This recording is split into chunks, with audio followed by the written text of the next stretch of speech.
Panic বাইংয়ে জটিল হচ্ছে জ্বালানি পরিস্থিতি। 4.25 লাখ লিটার অবৈধ মজুত উদ্ধার। ঢাকার বাইরে মিলছে না অটো গ্যাস।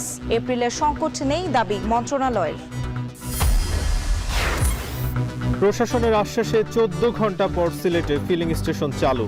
16 ঘন্টা পর উদ্ধার হলো হবিগঞ্জের লাইনচ্যুত তেলবাহী ওয়াগন। চলছে লাইন মেরামত, যাত্রীদের ভোগান্তি। দেশজুড়ে হাম সংক্রমণে বাড়ছে উদ্বেগ।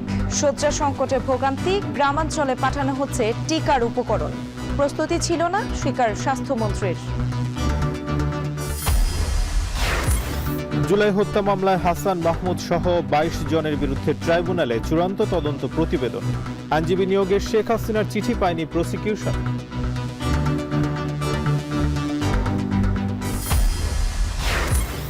এবং ইরানের জ্বালানি স্থাপনায় হামলা চালিয়ে প্রস্তর যুগে পাঠানোর হুমকি ট্রাম্পের। যুদ্ধ শেষের ইঙ্গিত দিয়ে মার্কিন প্রেসিডেন্টের ভাষণের জবাবে ইসরায়েলে হামলা জোরদার তেহরানের।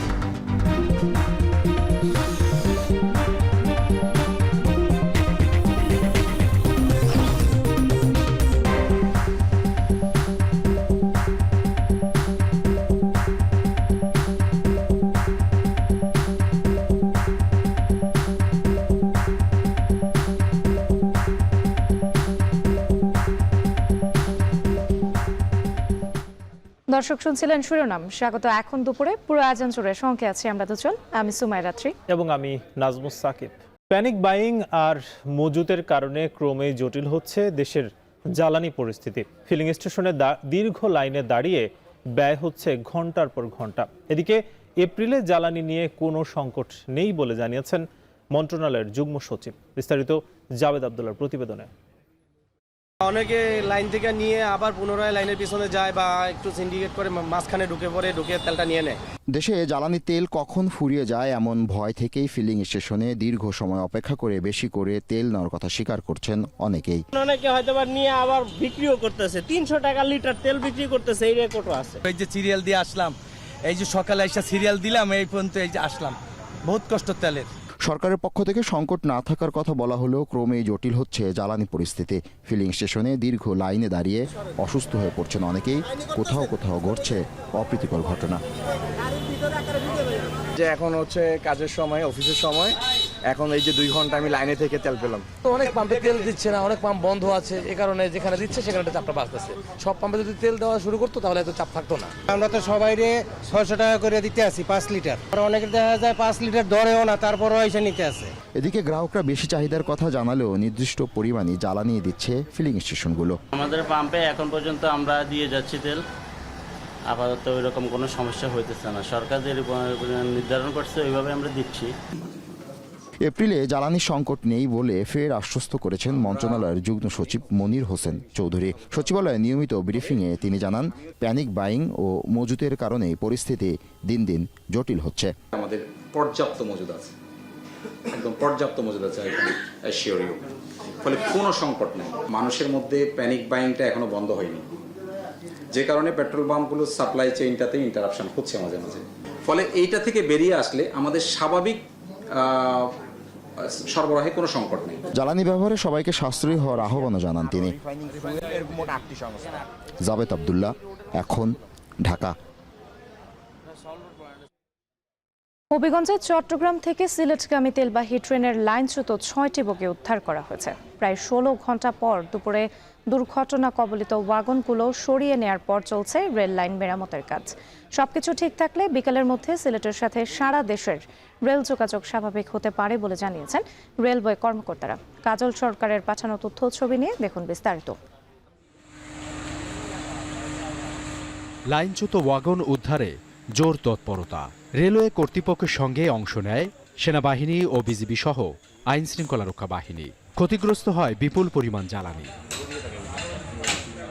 রেলওয়ে কর্তৃপক্ষ জানায়, বুধবার সন্ধ্যায় জ্বালানি তেল নিয়ে চট্টগ্রাম থেকে সিলেটে যাচ্ছিল তেলবাহী ট্রেন। রাত 9টার দিকে হবিগঞ্জের মাধবপুর উপজেলার মনতলা এলাকায় পৌঁছালে ট্রেনটির 6টি ওয়াগন লাইনচ্যুত হয়। এর মধ্যে একটি ওয়াগন খালে পড়ে যায়। দুর্ঘটনার পর ছড়িয়ে পড়ে জ্বালানি তেল। এ সময় স্থানীয়দের তেল সংগ্রহ করতে দেখা যায়। ঘটনার পরপরই উদ্ধার অভিযানে তৎপরতা শুরু করে রেলওয়ে কর্তৃপক্ষ। বিকট শব্দ রয়েছে ওই যে মধ্যস্থান থেকে, কিন্তু গাড়িটা কিন্তু আপনার কালনি আর পারাবত যে স্পিডটা থাকে এরকম স্পিডটা আসছে গাড়িটা। ভূমিকম্প একটা শব্দ হচ্ছে, তারপরে আমরা এই বাজার তাইবেলা দেখছি গাড়িগুলা দেখো। এদিকে দুর্ঘটনার পর থেকে সিলেটের সঙ্গে সারা দেশের রেল যোগাযোগ বন্ধ হয়ে যায়। এতে দুর্ভোগে পড়েন সাধারণ যাত্রীরা। দুর্ঘটনা তদন্তের জন্য বিভাগীয় পরিবহন কর্মকর্তাকে প্রধান করে 5 সদস্য বিশিষ্ট একটি কমিটি গঠন করেছে রেলওয়ে বিভাগ। আমরা যতটুকু অবজারভেশন করছি তাতে ওভার স্পিড থাকার কারণে এই ট্রেনটি চাকা গতি হারিয়ে ফেলে এটা খাদে পড়ে যায়। এটা গতকাল 9টা থেকে আমরা উদ্ধার কাজের সাথে সম্পৃক্ততা আছি, এখন অবধি চলতেছে। 5টি ওয়েল ট্যাঙ্কার এবং একটি গার্ড ব্রেক সহ মোটামুটি 6টি ট্যাঙ্ক এবং ব্রেক ভ্যান লাইনচ্যুত হয়। আমাদের 5 সদস্য বিশিষ্ট একটা তদন্ত কমিটি গঠন করা হয়েছে এবং তাদেরকে 3 কার্য দিবসের মধ্যেই তদন্ত প্রতিবেদন জমা দেওয়ার জন্য বলা হয়েছে। দ্রুত গতির কারণে দুর্ঘটনা ঘটতে পারে বলে প্রাথমিকভাবে ধারণা করছে রেলওয়ে কর্তৃপক্ষের কর্মকর্তারা। এখন হবিগঞ্জ। এ বিষয়ে বিস্তারিত জানাতে ঘটনাস্থল থেকে যুক্ত হচ্ছেন সহকর্মী কাজল সরকার। কাজল, জানাবেন যে ক্ষতিগ্রস্ত রেললাইন মেরামতে কতক্ষণ লাগতে পারে?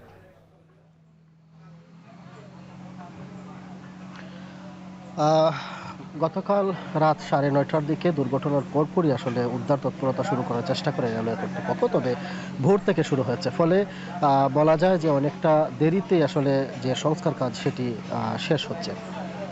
আমরা দেখেছি যে প্রায় ঘন্টাখানেক আগে রেল লাইনের উপরে যে বগিগুলো ছিল সেগুলোকে সরানোর কাজ শেষ হয়েছে এবং একদিকে যেমন রেল লাইনের উপরে থাকা বগিগুলো সরানো হচ্ছিল, পেছন দিক থেকে আবার রেল লাইনের যে ক্ষতিগ্রস্ত অংশগুলো সেগুলো মেরামত কাজ চলছিল। এখন বলা যায় যে একেবারেই শেষ রেল লাইন মেরামতের কাজ এবং যেসব ট্রেন আসলে আটকা পড়েছিল, যেমন সিলেটে 3টি ট্রেন আটকা পড়েছিল, একই সাথে চট্টগ্রামে আটকা পড়েছিল, ঢাকাগামী যে সব ট্রেন বিশেষ করে আখাউড়াতে আটকা পড়েছিল, সেগুলো আসলে ধীরে ধীরে ছাড়তে শুরু করেছে। সিলেট থেকে চট্টগ্রামগামী ঢাকাগামী ট্রেনগুলো ছেড়ে এসেছে। একই সাথে চট্টগ্রাম থেকে যে ট্রেনটি সিলেটের উদ্দেশ্যে ছেড়ে আসার কথা পাহাড়িকা, সেটিও ছেড়ে এসেছে। হয়তো ঘন্টা বা এর চেয়ে কিছু বেশি সময় লাগতে পারে পুরোপুরি মেরামত করতে লাইন, এবং এরপরই রেল চলাচল সেটি স্বাভাবিক হবে। এবং যেটি আসলে আরেকটি বিষয় জানাতে হয়, কেন আসলে দুর্ঘটনাটি ঘটেছে সেটি নিয়ে আসলে 5 সদস্যের একটি তদন্ত কমিটি গঠন করা হয়েছে, যেই কমিটিকে 3 দিনের কার্যদিবসের মধ্যে মূলত তাদের যে প্রতিবেদন সেটি জমা দিতে বলা হয়েছে এবং এই প্রতিবেদন দেওয়ার পরই আসলে দুর্ঘটনার মূল কারণ সেটি চিহ্নিত হবে। পাশাপাশি রেলের যে 6টি বগি ক্ষতিগ্রস্ত হয়েছে, ফলে 5টি বগিতে জ্বালানি তেল ছিল, সেগুলো নষ্ট হয়েছে, কি পরিমাণ নষ্ট হয়েছে, ক্ষয়ক্ষতির যে পরিমাণ সেটিও কিন্তু তদন্ত কমিটি নিরূপণ করবে। এই ছিল আমার কাছে সবশেষ তথ্য। হবিগঞ্জে থেকে যুক্ত ছিলেন কাজল সরকার। এদিকে তেলবাহী ট্রেন দুর্ঘটনার কারণে সিলেট বিভাগের সাথে সারা দেশের রেল যোগাযোগ বন্ধ রয়েছে। এতে চরম ভোগান্তিতে পড়েছেন যাত্রীরা। এ নিয়ে আরো জানাতে মৌলভীবাজারের কুলাউড়া স্টেশন থেকে যুক্ত হচ্ছেন এম.এ. হামিদ। ট্রেনের যাত্রীরা কি বলছেন, কখন নাগাদ রেল যোগাযোগ স্বাভাবিক হতে পারে, জানতে পেরেছেন কিনা?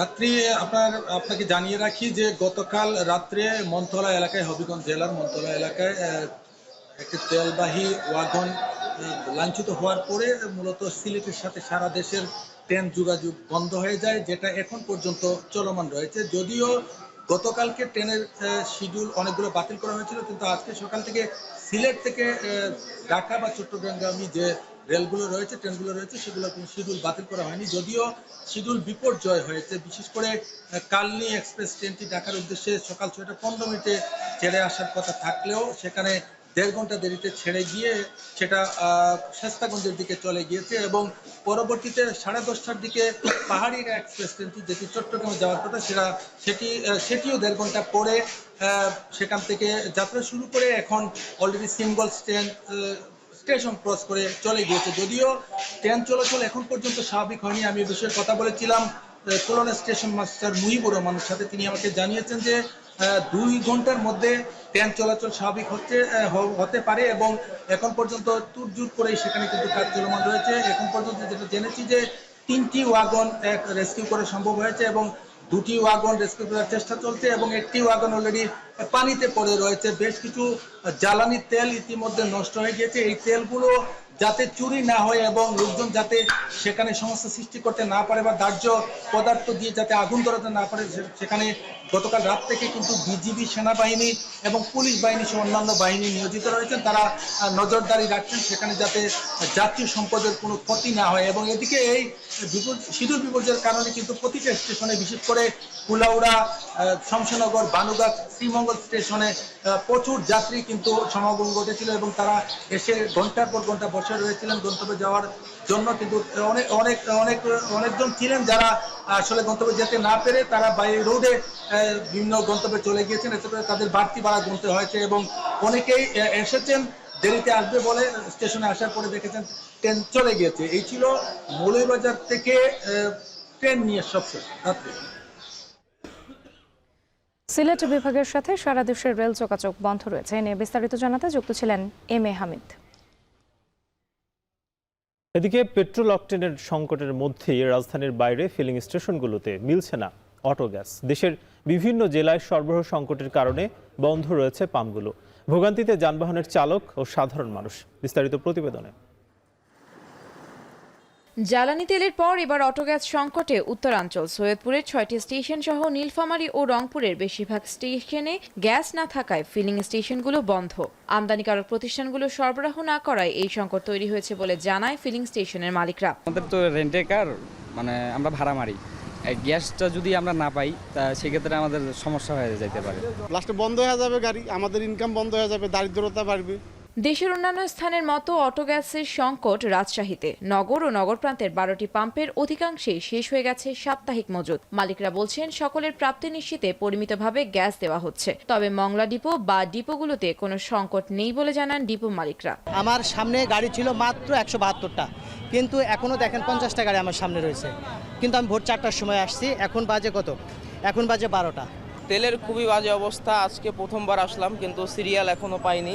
বগুড়ায় আবারও দেখা দিয়েছে অটোগ্যাসের সংকট। পাম্প কর্তৃপক্ষ বলছেন মজুত শেষ হয়ে যাওয়ায় সরবরাহ বন্ধ রয়েছে। জ্বালানি তেল সংকটের পাশাপাশি অটোগ্যাসের সংকট হওয়ায় চরম ভোগান্তির কথা জানান গ্রাহকরা। এদিকে সরবরাহ ঠিক থাকলেও আগের চেয়ে বাড়তি দামে কিনতে হচ্ছে রান্নার কাজে ব্যবহৃত এলপিজি সিলিন্ডার। 7 দিন ধরে গততে থেকে নাই, একদম নাই। কিন্তু আজকে আমাদের ইমার্জেন্সি একটা গ্যাস লাগবে, তাও নাই। বাংলাদেশে তো তেলের সংকট, তেল পাওয়া যাচ্ছে না।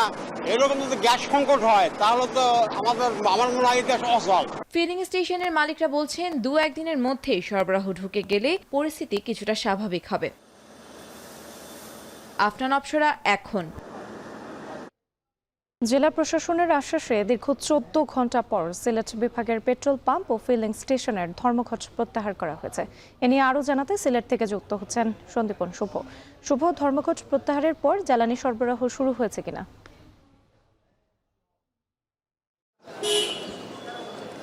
রাত্রি দেখুন, এটা আসলে দীর্ঘ 14 থেকে 15 ঘন্টা হয়ে গেল। 14 থেকে 15 ঘন্টা পর কিন্তু প্রশাসনের আশ্বাসে এই কিছুক্ষণ আগেই কিন্তু আমরা দেখেছি যে এখানকার যারা পাম্প মালিক রয়েছেন তারা কিন্তু তাদের যে কর্মসূচি ছিল সেটি কিন্তু প্রত্যাহার করেছেন। আপনি জানেন যে এখানে গতকালকে একটি ঘটনা ঘটে। পাম্প মালিক একজন তাকে কিন্তু ধরে নিয়ে যাওয়া হয় এবং তার পাশাপাশি কিন্তু এর পরবর্তীতেই সৃষ্টি হয় কিছু জটিলতা, বিশেষ করে ভুল বোঝাবুঝি সৃষ্টি হয় যে তাদের পাম্প মালিককে অবৈধভাবে গ্রেফতার করা হয়েছে এবং চাঁদাবাজি হচ্ছে। সেসব খবর যখন চারিদিকে ছড়িয়ে পড়ে তখন কিন্তু পাম্প মালিকরা বিক্ষুব্ধ হয়ে পড়েন এবং সেই বিক্ষুব্ধতা থেকেই কিন্তু সৃষ্টি হয় তাদের কাছে বিশেষ করে সেই যে ধর্মঘটের ঘটনা। এবং গতকালকে শুধু ধর্মঘটই নয়, সড়ক পথও কিন্তু অবরুদ্ধ করে রাখেন এখানকার কিছু পরিবহন শ্রমিকরা। তারপর যদিও সড়ক পরিবহন বিষয়গুলো অবরোধের বিষয়টি তুলে নেওয়া হয়, কিন্তু ধর্মঘট কিন্তু সকাল থেকেও চলমান ছিল, যাতে কিন্তু আমরা দেখেছি শত শত গাড়ি দীর্ঘ লাইনে তারা গ্যাস এবং জ্বালানি সংকটে তারা ভুগেছে এবং তারা বলেছে যে আসলে তাদের যে চাহিদা সেই চাহিদা অনুযায়ী তারা তেল এবং গ্যাস একদমই পাচ্ছে না, যাতে তাদের জীবনযাত্রা কিন্তু অনেকটাই ব্যাহত হচ্ছে। আরেকটু জানিয়ে রাখতে চাই, আজকে যখন আমরা পাম্প মালিকদের সাথে কথা বলেছি তারা বেলা 11:30টার দিকে কিন্তু তারা পুলিশ প্রশাসনের সাথে কথা বলেছে, পুলিশ কমিশনারের সাথে কথা বলেছে। পুলিশ কমিশনার তাদেরকে আশ্বস্ত করেছেন। এর পরবর্তীতে কিন্তু বেলা বেলা 12:30-আর দিকে তারা জেলা প্রশাসক কার্যালয়ে আসেন এবং জেলা প্রশাসক কার্যালয়ে জেলা প্রশাসক, পুলিশ সুপার সহ প্রশাসনের ঊর্ধ্বতন কর্তৃপক্ষর পাশাপাশি কিন্তু আমরা দেখেছি রাজনৈতিক নেতৃবৃন্দের সাথে বৈঠক ছিল এবং সকলের আশ্বাসের ভিত্তিতে, বিশেষ করে জেলা প্রশাসন এবং এসপি যিনি রয়েছেন তাদের সকলের আশ্বাসের ভিত্তিতেই কিন্তু তারা এই ধর্মঘটটি প্রত্যাহার করে নিয়েছেন। এবং এতে কিন্তু আপনি যেমনটি জানতে চাচ্ছিলেন যে ফিলিং স্টেশনগুলোতে স্বাভাবিক কার্যক্রম হয়েছে কিনা, এর পরবর্তীতেই কিন্তু সকল ফিলিং স্টেশন গ্যাস এবং পেট্রোল, ডিজেল, অকটেন যারা সরবরাহ করে থাকেন তাদের কিন্তু সরবরাহ কার্যক্রম স্বাভাবিক হয়েছে। এতে স্বস্তি ফিরে এসেছে জনজীবনে। তো এই ছিল রাত্রি আমার কাছে সিলেটের ধর্মঘট প্রত্যাহারের সর্বশেষ খবর। দীর্ঘ 14 ঘন্টা পর সিলেট বিভাগের পেট্রোল পাম্প ও ফিলিং স্টেশনের ধর্মঘট প্রত্যাহার করা হয়েছে। এ নিয়ে বিস্তারিত জানাতে সিলেট থেকে যুক্ত ছিলেন সন্দীপন শুভ। সারা দেশে দ্রুত ছড়িয়ে পড়েছে হাম। পরিস্থিতি মোকাবিলায় হাসপাতালে চালু হয়েছে বিশেষ বিভাগ। আগামী রোববার টিকাদান কর্মসূচি চালু করতে বেশি আক্রান্ত এলাকায় পাঠানো হচ্ছে সরঞ্জাম। এদিকে রাজধানীর শিশু হাসপাতাল পরিদর্শন করে স্বাস্থ্যমন্ত্রী বলেন, হঠাৎ বজ্রপাতের মতো হাম এসেছে, কোনো প্রস্তুতি ছিল না, তবে অল্প সময়ে হাম প্রতিরোধে পুরোপুরি প্রস্তুত সরকার। আফজাল হোসেনের প্রতিবেদন। বরিশাল থেকে এসেছে 5 মাস বয়সী শিশু মোহাম্মদ আনাস। হামের লক্ষণ দেখা দিলে হাসপাতালে ভর্তি করা হয় তাকে। এমন অনেক শিশুর কান্নায় ভারী হয়ে উঠেছে শিশু হাসপাতালের হাম ওয়ার্ড। বরিশাল শেরেবাংলায় ছিলাম, ডাক্তার সে জায়গায় দেখাচ্ছি, 7 দিন তামার ছিলাম, আবার সুস্থ বলতে বাড়ি পাঠিয়ে দিচ্ছে, আবার 3 দিন বাসায় থাকতাম, তা আবার এই একই সমস্যা দেখা দিত। তা লাস্ট পর্যায়ে 3-4 বার দেখানোর পর এখন ঢাকা নিয়ে আসছি। মিরপুর থেকে আসা এই শিশুর শুরুতে জ্বর ছিল, এরপর ধীরে ধীরে হামের লক্ষণ দেখা দেয়। চিকিৎসা পেয়ে এখন কিছুটা সুস্থ। বিভিন্ন ডাক্তার দেখানোর পরে দেখা গেছে ওরকমের কোনো উন্নতি না দেখার কারণে তারপর 8 দিন পরে ওর গায়ে হাম উঠছে। নিউমোনিয়া নিয়ে ভর্তি হওয়ার পর কালকে বাচ্চা ধরা পড়ছে হামের সমস্যা, হাম হয়েছে। গেল কয়েকদিনে দেশের বিভিন্ন অঞ্চলে হামের প্রকোপ বেড়েছে। পরিস্থিতি সামাল দিতে বাড়তি প্রস্তুতি নিয়েছে সরকার। দেশের বিভিন্ন অঞ্চলে পাঠানো হচ্ছে টিকা। রোববার থেকে টিকা পাবে শিশুরা। বৃহস্পতিবার সকালে শিশু হাসপাতাল পরিদর্শন করেন স্বাস্থ্যমন্ত্রী। স্বীকার করেন, হঠাৎ হামের সংক্রমণে সরকারের প্রস্তুতি ছিল না। আপনারা আপনাদের অ্যাঙ্গেল থেকে দয়া করে সাহায্য করুন। আমরা রিয়েলি একটা প্রবলেম, একটা নিজেন্স নিয়ে যেভাবে পারেন আপনারা সহযোগিতা করতেছেন, আরও আপনারা সহযোগিতা করুন, যাতে করে এই প্যান্ডেমিক থেকে আমাদের বাচ্চাদেরকে আমরা যেন বাঁচাতে পারি, এই দুর্যোগ থেকে যেন সার্থকতার সাথে আমরা বেরিয়ে আসতে পারি। ছোঁয়াচে এ রোগ বেড়ে যাওয়ার পেছনে ধারাবাহিক টিকা না দেয়াকে দুষলেন স্বাস্থ্যমন্ত্রী। যদি টিকাটা কন্টিনিউ করতো মিজেলসের, তাইলে কিন্তু এটা হতো না। ওই 4 বছরের গ্যাপটার কারণে হয়েছে, প্লাস কোভিডকালীন সময়ে এই টিকাটার প্রচলন ছিল না, দিতে পারতো না, দেয় নাই। এই দুইটা কারণে number of the people unvaccinated বাইরে গেছে, যে কারণে মিজেলসের আক্রমণটা হয়েছে। সাধারণ মানুষের মধ্যে সচেতনতা বৃদ্ধি এবং শিশুদের দ্রুত টিকাদান কেন্দ্রে নিয়ে আসার জন্য অভিভাবকদের প্রতি আহ্বান জানিয়েছে সরকার। আফজাল হোসেন, এখন, ঢাকা। ময়মনসিংহ মেডিকেলে দুপুর পর্যন্ত গত 24 ঘন্টায় হাম আক্রান্ত হয়ে নতুন করে ভর্তি হয়েছে 26 জন শিশু। অন্যদিকে রাজশাহী মেডিকেল কলেজ হাসপাতালে 1 জনের মৃত্যু হয়েছে। নতুন করে ভর্তি হয়েছে 20 জন। এ নিয়ে আরও জানাতে ময়মনসিংহ মেডিকেল কলেজ হাসপাতাল থেকে যুক্ত হচ্ছেন হারুনুর রশিদ ও রাজশাহী মেডিকেল থেকে যুক্ত হচ্ছেন মারুফ হাসান। প্রথমেই যাচ্ছি ময়মনসিংহে হারুনের কাছে। হারুন, ময়মনসিংহ মেডিকেলে দুপুর পর্যন্ত গত 24 ঘন্টায় হাম আক্রান্ত হয়ে নতুন করে ভর্তি হয়েছে 26 জন শিশু। তাদের জন্য আসলে কি ধরনের চিকিৎসার ব্যবস্থা করা হয়েছে এবং কতদিন লাগতে পারে তাদের সুস্থ হতে?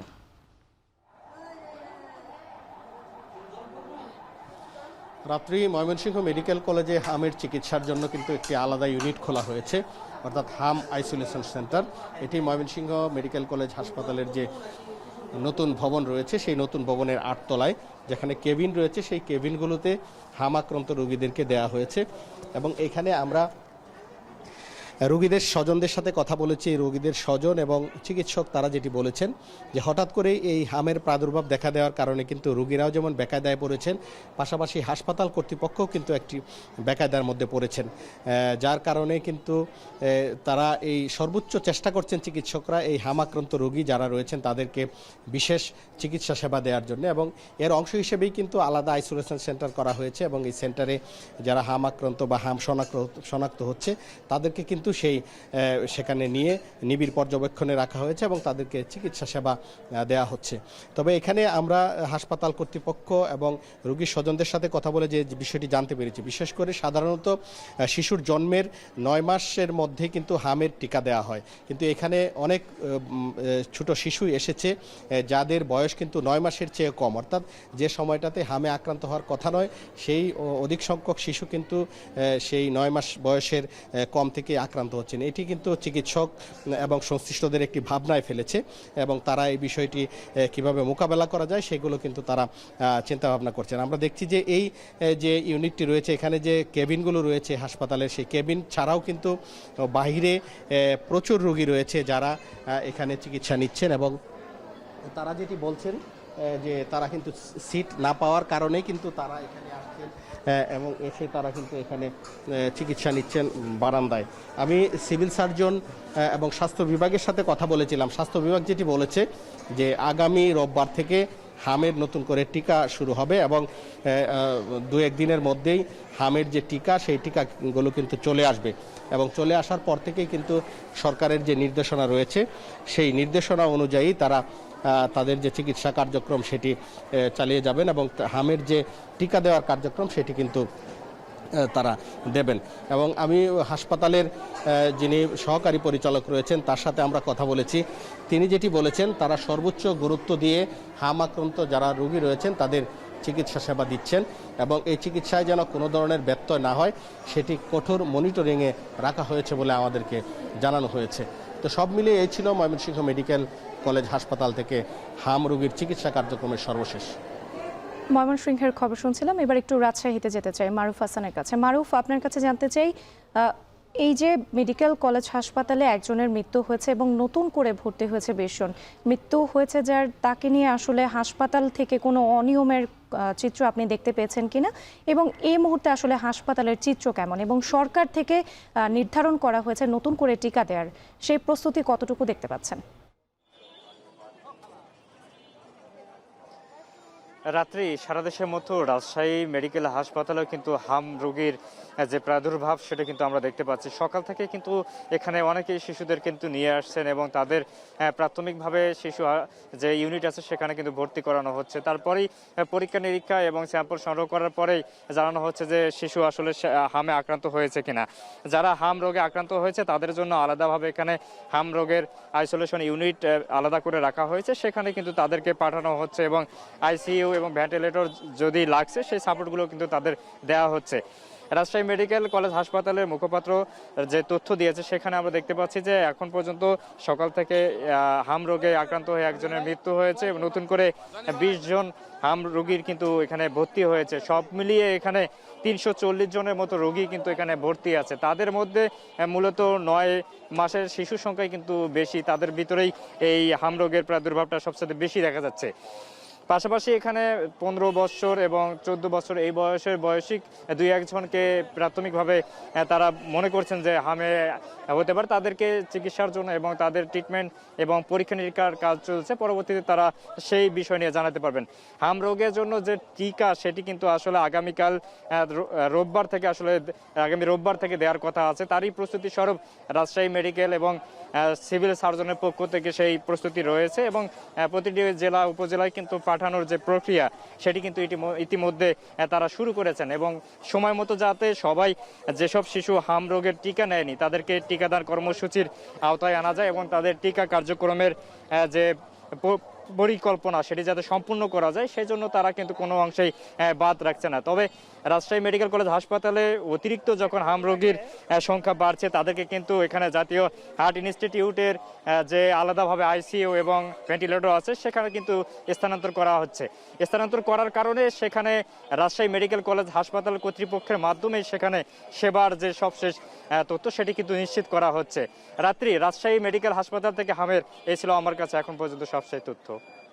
জুলাই হত্যাযজ্ঞের মামলায় সাবেক পররাষ্ট্রমন্ত্রী হাসান মাহমুদ সহ 22 জনের বিরুদ্ধে প্রসিকিউশনের কাছে তদন্ত প্রতিবেদন দিয়েছে তদন্ত সংস্থা। এদিকে সাবেক তথ্যমন্ত্রী হাসানুল হক ইনুর মামলার পূর্ণ তদন্ত চেয়ে ট্রাইব্যুনাল 2-এ আবেদন করেছে তার আইনজীবী। এদিকে পলাতক এবং সাজাপ্রাপ্ত আসামির ট্রাইব্যুনালে বিচার প্রক্রিয়ায় কোনো আইনজীবী নিয়োগ দেওয়ার সুযোগ নেই বলে জানিয়েছেন চিফ প্রসিকিউটর। শেখ হাসিনার পক্ষে একটি ল ফার্মের চিঠি প্রসঙ্গে তিনি বলেন, এমন কোনো চিঠি পায়নি প্রসিকিউশন। পাশাপাশি আইনেও সুযোগ নেই এ ধরনের চিঠি আদালত অবমাননার শামিল বলে জানান চিফ প্রসিকিউটর।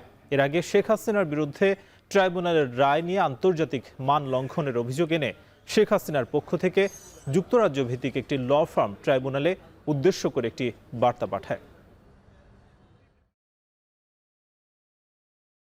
শক্তিশালী মানুষের যখন বিচার চলছে, তখন এই জাতীয় কিংসলে নানান প্রতিষ্ঠানের নাম দিয়ে আমাদের সংবাদ মাধ্যমকে বিভ্রান্ত করার জন্য একটু জনগণকে এটা দৃষ্টিপাত করানোর জন্য এইরকম কার্যক্রম এটা থাকতেই পারে। তবে আমার মনে হয় যে এগুলো ভিত্তিহীন বিষয়, এগুলো কন্টেম্পচুয়াস। এবং দেখেন ওখানে উনি প্রথম প্যারায় লিখছে, we act on behalf of Sheikh Hasina. তার মানে কি শেখ হাসিনার লবিস্ট কিনা?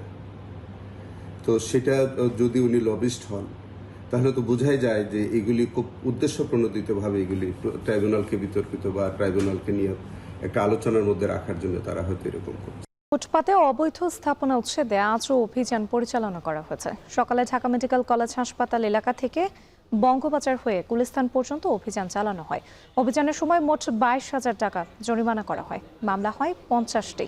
অভিযানে রাস্তার দুপাশে ফুটপাত ও রাস্তার একাংশ দখল করে গড়ে ওঠা অবৈধ স্থাপনাগুলো সরিয়ে দেওয়া হয়।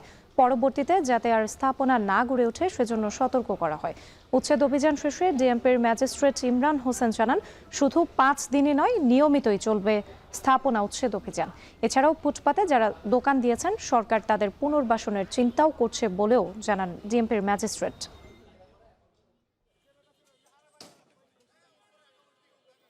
টাকা তো নেই স্থানীয় পোলাবানেরা, কিন্তু এটা সবাই জানে। এখনো যে অভিযানের আগে ফোন দিয়ে বলে দেয় যে ভাই অভিযান আসছে, আপনারা চলে যান, ওনারা চলে যায়। আবার কিছুক্ষণ পরে অভিযান শেষ, পুলিশ চলে যায়, ওনারা, এটা চোর পুলিশ খেলার কিছু না। 1 ঘন্টা 2 ঘন্টা পর আবার বসার চেষ্টা করে এবং বসেও, কিন্তু আমরা তাই বলে বসে নেই, আমরা অব্যাহত রাখছি। এবং আমরা তাদেরকে সতর্ক করছি, বারবার বলছি, আমাদের এখানে গণবিজ্ঞপ্তি দিয়েছি, আমাদের দেশের সরকারের চাওয়া যে এটা উচ্ছেদ হবে। এবং আপনাদেরকে এই কথা বলছি যে আমাদের মহানগরের ভিতর যে গাড়িগুলো আছে পরিবহন, অর্থাৎ দূরপাল্লার যে গাড়িগুলোর রয়েছে, কাউন্টার রয়েছে, এগুলো থাকবে না, এগুলো আমরা উঠিয়ে দেবো, অর্থাৎ সব এই ইসের বাইরে চলে যাবে। পর্যায়ক্রমে এই অভিযানগুলো করছি। ভূমিকম্প পরবর্তী পরিস্থিতি নিয়ন্ত্রণে বিভিন্ন সংস্থা থেকে 1,45,000 স্বেচ্ছাসেবকের খসড়া তালিকা তৈরি হয়েছে বলে জানিয়েছেন দুর্যোগ ও ত্রাণ মন্ত্রী আসাদুল হাবিব দুলু। সচিবালয়ে প্রধানমন্ত্রীর সঙ্গে বৈঠক শেষে তিনি সাংবাদিকদের বলেন, ঢাকা উত্তর ও দক্ষিণ মিলিয়ে 445টি আশ্রয়স্থল চিহ্নিত করা হয়েছে। পাশাপাশি ভূমিকম্প সচেতনতার অংশ হিসেবে শিক্ষা কারিকুলামে অন্তর্ভুক্ত করার বিষয়ে ভাবছে সরকার। শিক্ষকদেরও প্রশিক্ষণের আওতায় আনা হবে বলেও জানান তিনি। ডিল চালু করা শিক্ষা প্রতিষ্ঠানগুলোতে বাধ্যতামূলক আর কি, আমাদের শিক্ষা কারিকুলামে যে অন্তর্ভুক্ত করা হয়েছে কিন্তু সেটাকে কোনো কোশ্চেন করা হয় না পরীক্ষার ক্ষেত্রে। এটা আমরা বলছি বাধ্যতামূলকভাবে বাচ্চাদেরকে এটা প্রশ্নের মধ্যে আনতে হবে যারা পরীক্ষায় অংশগ্রহণ করতে পারে। এই ড্রিলটাকে বাধ্যতামূলক করবো প্রত্যেকটা শিক্ষা প্রতিষ্ঠানের মধ্যে। ভূমিকম্প হলে কী করতে হবে, অন্য অন্য দুর্যোগের ক্ষেত্রে কী করতে হবে, শিক্ষকদের প্রশিক্ষণ এবং শিক্ষকদের প্রশিক্ষণ দিব আমরা। ঢাকার দক্ষিণ এবং উত্তর মিলে প্রায় 445টি আশ্রয়স্থল চিহ্নিত করা হয়েছে। সেগুলোকে জনগণকে সচেতন করব যাতে করে এই ধরনের যখন ভূমিকম্প হবে তারা দ্রুত সময়ের জন্য সেখানে আশ্রয় নিতে পারে। এবারে দেশের বাইরের প্রসঙ্গ। আগামী 2-3 সপ্তাহের মধ্যে ইরানের জ্বালানি স্থাপনা সহ বিভিন্ন জায়গায় এমন আঘাত করা হবে যেন তা প্রস্তর যুগে ফিরে যায়। জাতির উদ্দেশ্যে দেয়া ভাষণে ইরানকে এমন কঠোর বার্তা দিলেন ট্রাম্প। ভাষণে যুক্তরাষ্ট্রের বিজয় দাবি করে ট্রাম্প বলেন, যুদ্ধ প্রায় শেষের দিকে। তার দাবি, ইরান এখন আর যুক্তরাষ্ট্রের জন্য আর হুমকি নয়। ইসরায়েল সহ মধ্যপ্রাচ্যের মিত্র দেশগুলোকে ব্যর্থ হতে দেবে না বলেও মন্তব্য করেন মার্কিন প্রেসিডেন্ট। বাকিটা জানাচ্ছেন তানভীর জনি। ইরান যুদ্ধ নিয়ে জাতির উদ্দেশ্যে দেওয়া ট্রাম্পের কাঙ্ক্ষিত ভাষণে নতুন তেমন কিছুই ছিল না। 20 মিনিটের ভাষণে ট্রাম্প আগের বক্তব্যগুলোরই পুনরাবৃত্তি করেন। তবে ভাষণকে অসাধারণ উল্লেখ করে হোয়াইট হাউসের কর্মকর্তারা বলেন, সামরিক অভিযানে যুক্তরাষ্ট্রের সাফল্য তুলে ধরার পাশাপাশি মার্কিন জনগণকে যুদ্ধের ভবিষ্যৎ নিয়ে আশ্বস্ত করতে পেরেছেন ট্রাম্প। ইরান যুদ্ধে যুক্তরাষ্ট্রের বিজয় হয়েছে দাবি করে মার্কিন নাগরিকদের ট্রাম্প বলেন, যুদ্ধ প্রায় শেষের দিকে। মূল কৌশলগত উদ্দেশ্যগুলো অর্জনের পথে রয়েছে যুক্তরাষ্ট্র। These core strategic objectives are nearing completion, and we are going to finish the job, and we're going to finish it very fast. We're getting very close. I want to thank এরপরই কঠোর বার্তা দিয়ে Trump বলেন, যদি Iran শিগগিরই শান্তি চুক্তিতে না আসে তাহলে আগামী 2 থেকে 3 সপ্তাহ ইরানের উপর কঠোর আঘাত হানা হবে। তাদেরকে প্রস্তুত যুগে ফিরিয়ে নেওয়া হবে। ইরানের বিদ্যুৎ ও জ্বালানি স্থাপনা ধ্বংস করে দেওয়ারও হুমকি দেন Trump. If there is no deal, we are going to hit each and every one of their electric generating plants very hard and probably simultaneously. We have not hit their oil, even though that's the easiest target of all.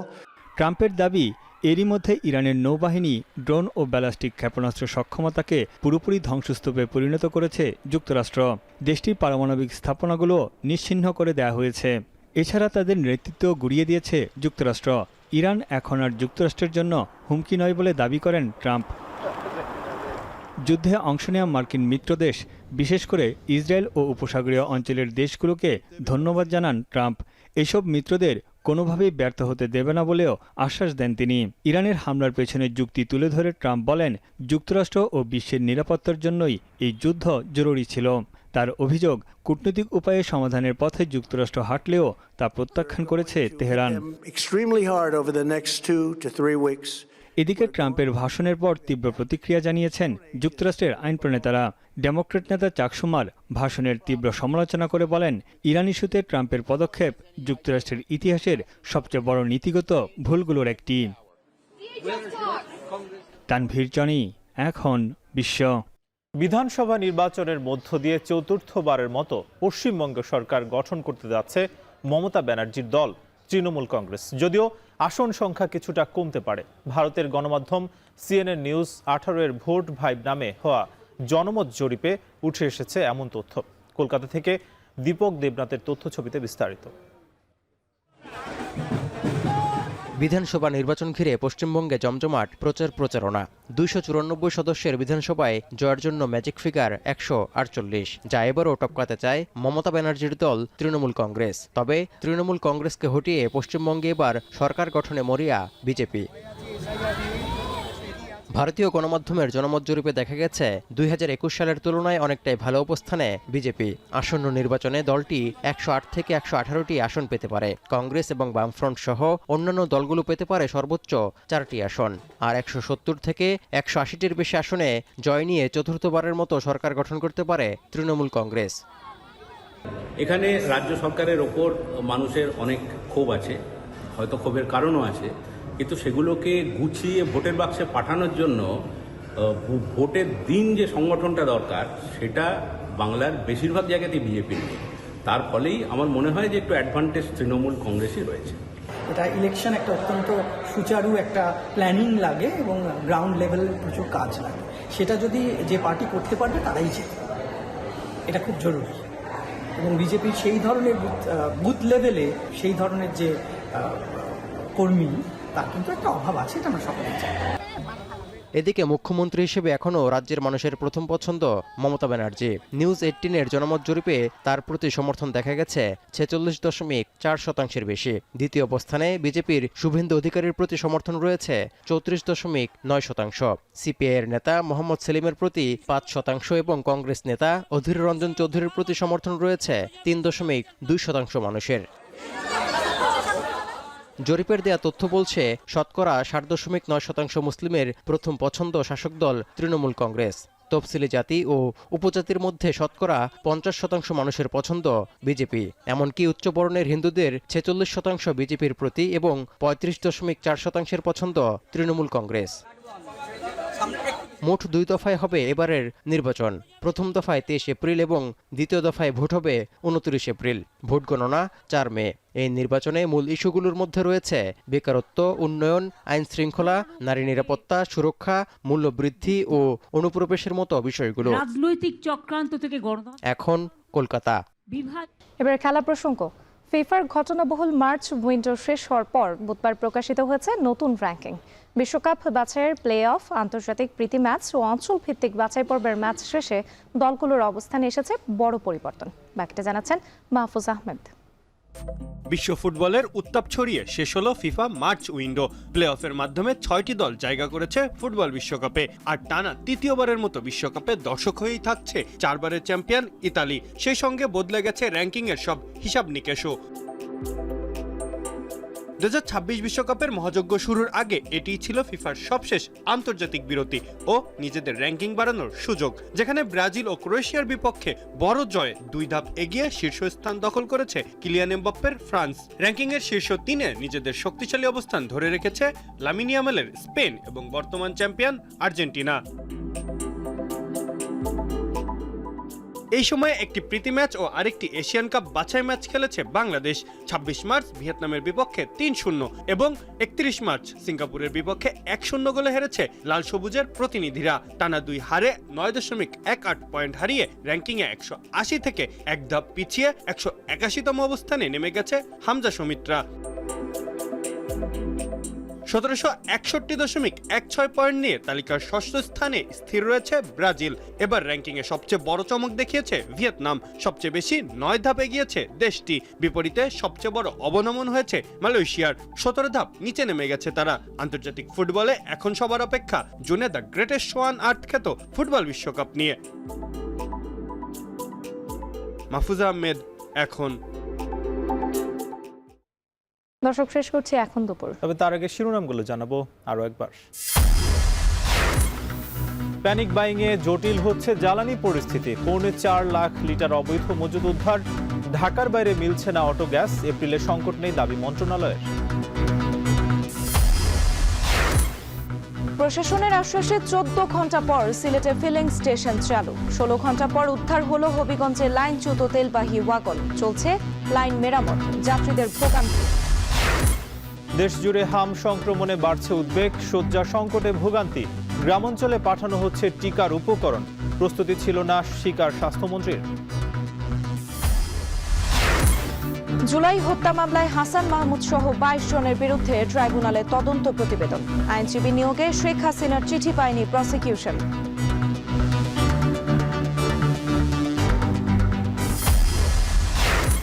এবং ইরানের জ্বালানি স্থাপনায় হামলা চালিয়ে প্রস্তর যুগে পাঠানোর হুমকি ট্রাম্পের। যুদ্ধ শেষের ইঙ্গিত দিয়ে মার্কিন প্রেসিডেন্টের ভাষণের জবাবে ইসরায়েলে হামলা জোরদার তেহরানের। আর এই ছিল এখন দুপুরে। এখন টেলিভিশন ওয়েবসাইটে দেখতে ভিজিট করুন www.ekon.tv। এছাড়া ফেসবুকে যুক্ত হতে পারেন facebook.com/tv.ekon। ইউটিউবে দেখতে পারেন youtube.com/ekontv।